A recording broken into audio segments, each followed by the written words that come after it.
Түшкө чейин уктайсың, эртерээк туруп үй Качандан түшкөн? Эшик шыпырмак турсам мен образга кирип кетип, соседти кире чейин шыпырып кетип атпаймынбы? Кече настроением жакшы экен, айлыгарын башта чейин шыпырып кетип калыптырмын. Анан кийин дагы эшик шыпырып, силер ошко эрге тийгенден коркуңуздар, ошко турмушка чыкпаңыздар. Бул жакка турмушка чыксаңыздар, эртең менен эрте туруп эшик шыпырып, дворник болуп кетесиңер. Жолуңар чалаучу кылып байлайсыңар да эшик шыпырып кетесиңер. Образга кирип кетип, айылдын башына чейин шыпырып барасыңар. Эмнеге тиетекесиңер? Тийбей эле койбопмун башында. Ох, мен албай эле койбоптурмун сени. Мен сага эмне тием деп алдым беле. Сени албасам өлөм, ушерден боюмду таштайм деп жүрүп албадың беле. Сен албасаң сотко берем дедиң го өзүң. Сотко бере турган кылып койбодуң беле. Мен сеникин көтөрүп кайга карайм, мен алып койсуң деп анан кийин. Аны такташ керек. Мен азыркыга чейин көрдүм. Без проблем. Өзүмө жооп берем, моңа жаман жылып кетет экен биякты өзү.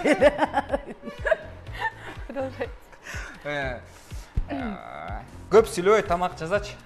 Койчу силер, оштуктар деген алдыңарга нормальный кылып тамакты койсо да ошонун дагы нормальный жебейт экенсиңер. Биздин Акча барын чечеби? Ушу жашка чейин такыр акчаны бир маанилүү катары карабаптырмын. Эмнегедир байларды ушундай жек көрөт элем да. Бул кайдан келген жек көрүү бир түшүнбөйм.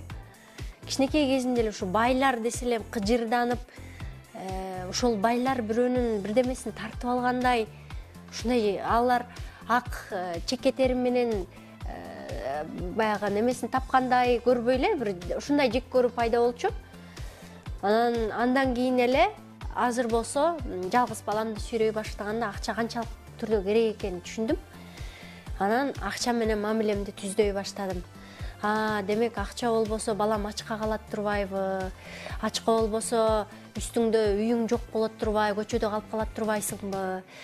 Эч кимге ишенгенге мүмкүн эмес турбайбы деген нерсе келген үчүн азыр акчага болгон сый мамилем болуп, акча көп эле нерсени чечет экен деген ойго кептелип калдым. Каш кулак. Аш курдак? Жакын.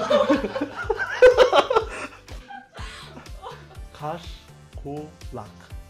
Таш курдак? Жок.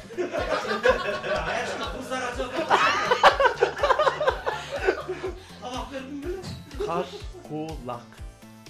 Каш кулак. Тоңкулак? Каш кулак. Каш кулак. Каш. Аш. Каш. Аш. Каш. К. Каш. Аш. Каш. Чыгач. Каш кулак. Каш кулак.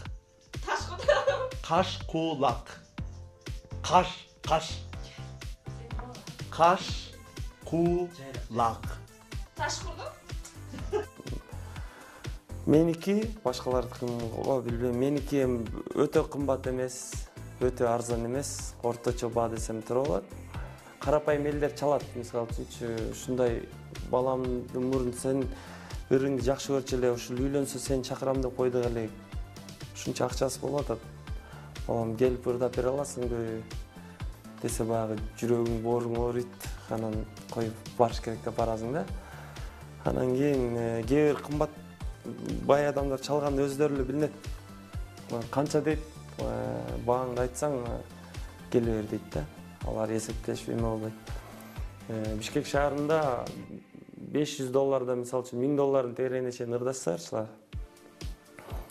Казакстанда мен угуш боюнча өзүбүздүн эле сахналаш Казакстанда досторубуз $5000 $13000 чейин ырдашат тойдо, ставкаларчы.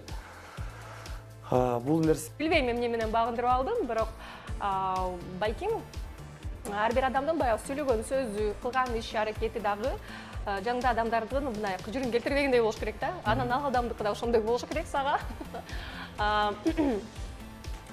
Мен оюмча бүгүнкү күндө кандай кыздар аябай популярдуу болот? Чечкиндүү, жасалма сүйлөбөгөн, жасалма иштебеген, реалдуу жашоодо, реалдуу жашаган инсандар дароо эле мындай кандай болсоң ошондой көрүнүшүң керек деп ойлойм.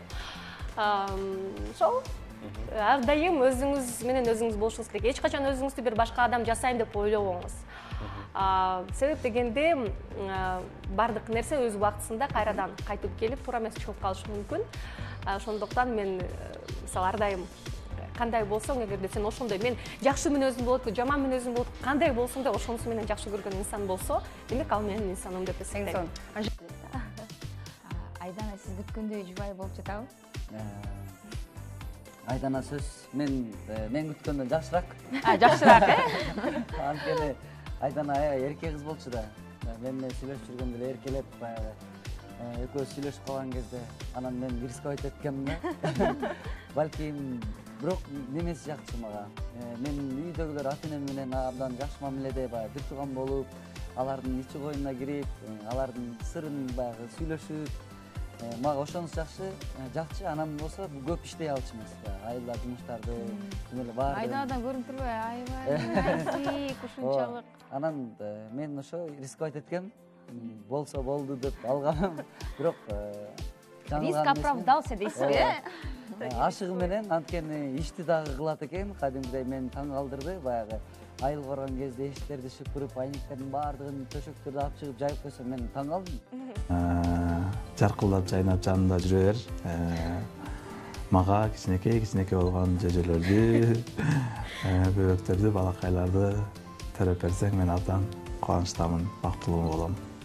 Мен чынында сизди мурда эле билип, мурда эле сыртыңан мындай жакшы көрүү сезимдер менен жүрчүмүн. Чынында сиз жазганда мындай өмүмбү же түшүмбү деп өзүмө ишене алган жокмун чынында.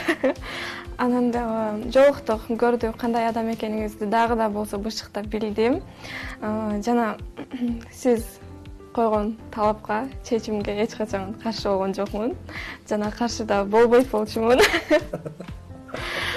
Ошондой эле ошол убактан баштап мындай жолуккандан кийин дагы да болсо сизге болгон сүйүүм, жакшы көрүү сезимдерим күчөдү.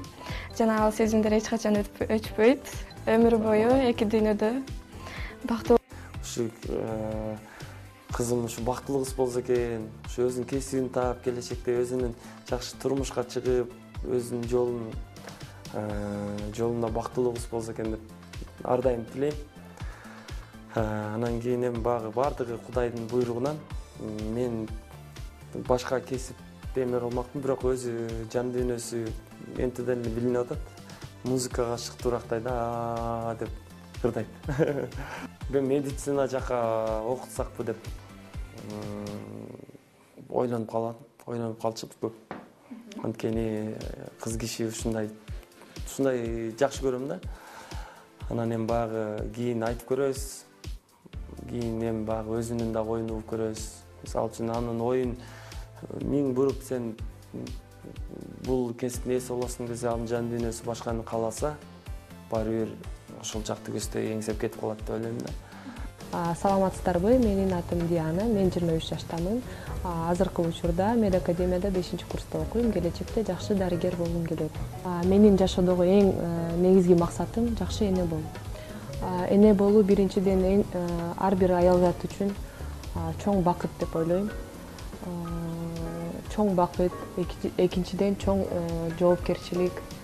6 айга чейин жалаң гана сүт менен эмизген аракет кылдым. 6 айынан кийин уже тойбой баштаганда педиатрдан кеңеш сурап, кошумча тамактарды кошуп баштадык. Каша, сместерди эмнегедир жакшы алып ичпей койду кызым. Бирок камыр тамак, эт тамак жакшы жейт. Кеңешке биринчи учурда кайненеме кайрылам. Кайненем менен чогуу турабыз, колунда турабыз апам атамдын. Любой суроо боюнча жалаң гана бала жөнүндө эмес. Боюмда бар кезде өтө ашыкча өзүмө ишенип, ырдайм, тигин кыйратам деп айткан болчумун. Бирок балалуу болгондон кийин сөз түрдө көп нерсе экинчи планга жылат экен. Кызымды чоңойтуп алайын, өзүнө келип алсын деп көп нерсени артка жылдырып турдум. Жана кандай десем, кызды колуна айтышат го, мындай барчылыкта өстүрүш керек деп айтышат экен да кызды. Эмне дегенде ошол нерсеге зар болбосун деген ойдо да. Ал эми баланы бир аз кемирээк кылып өстүрүш керек экен да, акча бербей мындай кылып деп угуп калганмын да. Балким ошол принципти колдонобуз. Балага бир аз каттуураак тарбия, а кызды бир аз жумшагыраак тарбиялаганга аракет жасайбыз.